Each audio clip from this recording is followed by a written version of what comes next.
one of the side effects of living in a multicultural, multi-religious society is that sometimes we superimpose other religious clashes on our own.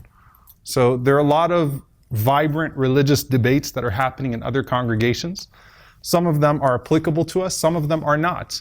And we have to avoid superimposing other religious thought and clashes on our unique Islamic frameworks. So the battles that exist, for example, in Judaism and Christianity and different movements, reform movements, about the idea of female clergy, right?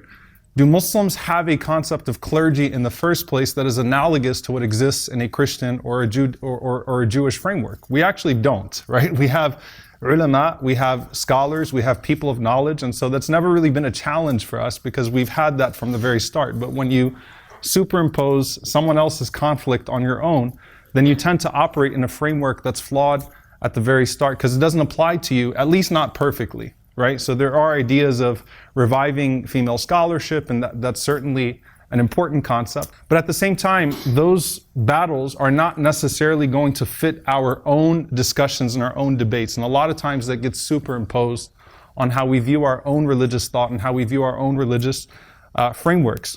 And so it's important for us to think about what we can learn from some of those schisms that exist amongst Jewish and Christian groups and other faith groups, and how we can take the best from those lessons for ourselves, inshallah ta'ala, so that we see what does apply to us and what are some of the looming battles that are bound to take place here in the United States, right, or in the West for Muslims. But at the same time, not to perfectly try to impose those battles on our own faith traditions in a way that's not actually authentic to the structure and the framework that already exists within Islam.